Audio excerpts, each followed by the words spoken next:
Hello hello guys, আসসালামু আলাইকুম। আজকে তোমাদের সঙ্গে খুবই একটি সহজ রেসিপি শেয়ার করবো, সেটা হচ্ছে চিকেন বিরিয়ানি। তো চিকেন বিরিয়ানি বানাতে গেলে চিকেন তো দরকার। তো এই যে আমি চিকেন নিয়ে এসেছি, একটা গোটা চিকেন নিয়েছি। সেই গোটা চিকেনটা প্রায় 2 কিলো ওজনের ছিল। তো এই যে আমি এবার কেটে নেব, কেটে ধুয়ে নেব। তোমাদের সঙ্গে কেটে ধুয়ে তারপর শেয়ার করছি। এই যে কাটা ধোয়া হয়ে গেছে, বড় বড় পিচ করেছি। তো পিচ করার পরে দেখো বন্ধুরা, এই যে এবার মশলাটা মাখিয়ে নেব। কিভাবে মশলা মাখাবো আর কি মশলা দেবো সেটাও শেয়ার করব। তো প্রথমে আমি 2 চামচ টক দই দেবো, 2 চামচ আদা রসুন বাটা দেবো, আর এক চামচ হচ্ছে তোমার পেঁয়াজ বাটা দেবো। তো এই যে আমি প্রথমে 2 চামচ টক দই দিয়ে নিলাম, দিয়ে 2 চামচ আদা রসুন বাটা দিয়েছি, আর 1 চামচ পেঁয়াজ বাটা দিয়েছি, দিয়ে আর স্বাদ অনুযায়ী লবণ দিয়েছি, দিয়ে ভালো করে মাখিয়ে নিচ্ছি। ভালো করে মাখানো হয়ে গেলে এবার আমি মশলাগুলো দেবো। 2 চামচ ধনিয়ার গুঁড়ো দেবো, আর 1 চামচ জিরার গুঁড়ো দেবো, আর 2 চামচ লঙ্কার গুঁড়ো দেবো। দেওয়া হয়ে গেলে আর একটু সয়া সস, একটু টমেটো সস, এই যে সয়া সস আর টমেটো সস আর একটু গোলমরিচের গুঁড়ো দিয়ে ভালো করে আমি 2 থেকে 3 ঘন্টার জন্য মাখিয়ে রাখবো। যত বেশিক্ষণ মাখিয়ে রাখা হবে তত মাংসটা টেস্ট হবে।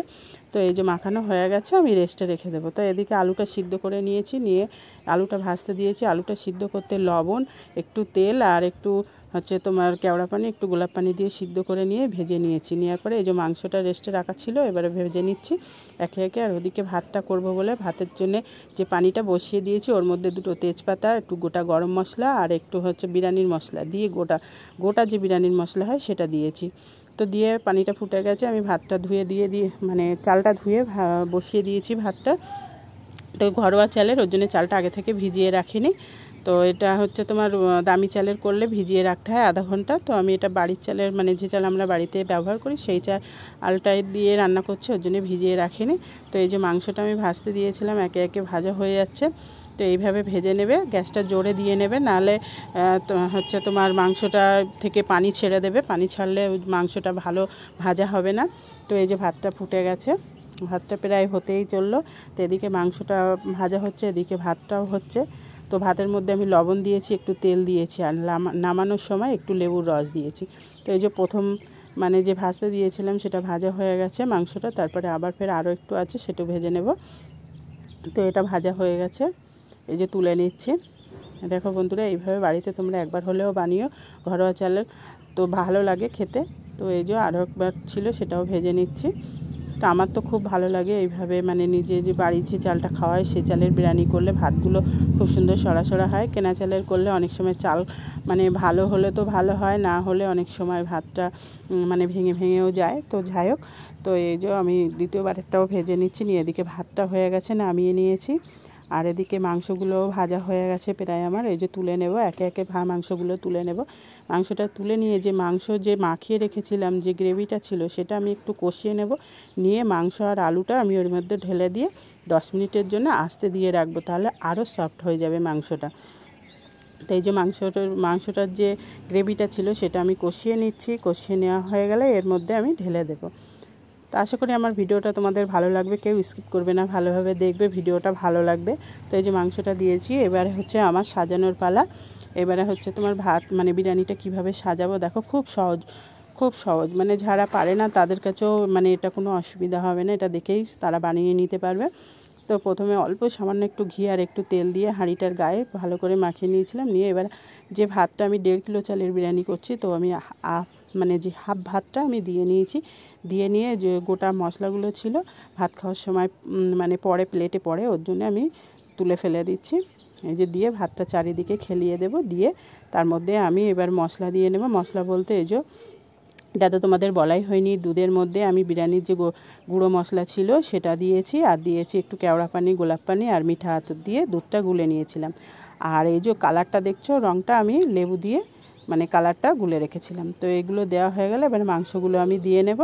তো একে একে মাংস আর আলুটা আমি, যেহেতু আমি বেশি লেয়ার করব না, একটা লেয়ারের মধ্যেই সবটা কমপ্লিট করব, তার জন্য সবটাই আমি দিয়ে নেব। মাংস আর আলুটা দিয়ে তার উপরে ভাতটা আমি ঢেলে দেবো না, তার উপরে আমি একটু ওই যে দুধ আছে, দুধটা দিয়ে নেব। দিলে কি হয়, দুধটা মাংসর উপরে আলুর উপরে দিলে ওই যে মানে দুধের এটা একটা সফট ভাব, আরও সুন্দর মানে ভালো লাগে খেতে, ওর জন্যে দিয়ে দিই। তো এই যে বাকি ভাতটুকুও আমি ঢেলে দিচ্ছি। দিয়ে যেগুলো ছিল, এই যে ওর মধ্যে তেজপাতা ছিল, গোটা গরম মশলা, এগুলো আমি খুঁটে খুঁটে ফেলে দিচ্ছি। তো যাই হোক, এবার ভাতটা আমি ঢেলে দিলাম। দেওয়ার পরে ভালো করে দিয়ে এবার আমি ওই যে বাকি দুধটুকু আছে সেইটুকু দিয়ে নেব। এই যে উপরে দিয়ে নিলাম। এবার রঙটা যেটা রঙগুলা ছিল সেটাও আমি দিয়ে নেব। এই যে গ্রেভিটা ছিল গ্রেভিটাও দিয়ে নেব, মিঠা আতর আর ওই যে বিরিয়ানির যে ফ্লেভার ছিল সেটাও আমি অল্প মানে সামান্য ছিল 2-4 ফোঁটা, আমি ওটাও ঢেলে দিলাম। দিয়ে এই যে গ্রেভিটা উপরে দিয়ে নেব, তেল ভাবটা দিয়ে উপরে দিলে বেশি ভালো হয়, ওর জন্য উপরে দিয়েছি, নিচে দিলে পুড়ে যাবে। এবারে দেব ঘি। ঘি কিন্তু আমি নিচে দিইনি, উপরের লেয়ারেই ঘিটা দিচ্ছি, তাহলে প্রতিটা ভাতের গায়ে ঘিটা লাগবে। আর একটু সামান্য মানে সাদা তেল দেব, দিয়ে ভালো করে মেখে নেব। এই যে দেওয়া হয়ে গেছে। এবার দিয়ে একটু সামান্য কেওড়া পানি আর গোলাপ পানি দিয়ে একটা মানে কাপড় বলতে একটা গামছা হোক যে কোনো কাপড় হোক ভিজিয়ে নিয়ে এইভাবে মানে ঢাকনার মুখে লাগিয়ে দিয়ে বসিয়ে দিলে খুব ভালো হয়। মানে ভাপটা উঠতে বেশি তাড়াতাড়ি মানে খুব তাড়াতাড়ি ভাপটা উঠে যায়, ভিজিয়ে দিতে হবে। তো প্রথমে আমি 10 মিনিট হচ্ছে তোমার 8 থেকে 10 মিনিট জোরে দিয়েছি গ্যাসটা, দেওয়ার পর এবার আওয়াজ আসবে ভিতর থেকে যে মানে একটু মানে রান্না করলে যেমন আওয়াজ হয় ওরকম আওয়াজ হবে। তারপরে এই যে তাবার মধ্যে 10 মিনিট 15 মিনিট বসিয়ে রাখলে ভাতটা মানে ভালোভাবে দম হয়। তো যাই হোক, এবার দমটা হয়ে গেছে। এবার আমি ঢাকনাটা তুলে তোমাদেরকে দেখাবো যে কি সুন্দর দম হয়েছে আর কেমন ভাপ উঠছে। এই দেখো বন্ধুরা কি সুন্দর দম হয়েছে, আর এই যে খুব সুন্দর গন্ধও বার হচ্ছে। তো রান্নাটা আমার হয়ে গেছে, এবার পরিবেশন করব প্লেটে, নিজেরা খাবো। তো এই যে ভাতটা দেখো, একটাও ভাত কিন্তু মানে কি ভাঙেনি, পুরো ভাতগুলো সরাসরি আছে।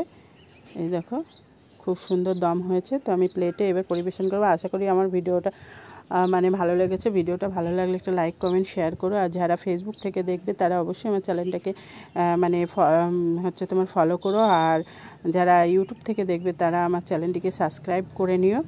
আরও ভালো ভালো রান্নার বড় ব্লগ দেবো। এই যে পরিবেশন করেছি, দেখো বন্ধুরা কি সুন্দর লাগছে, মনে হচ্ছে না যে ঘরোয়া চালের বিরিয়ানি। তো এই যে এবার আমরা খাবো। দারুণ হয়েছে কালারটা। আজকে ভিডিওটা এই পর্যন্ত। খোদা হাফেজ।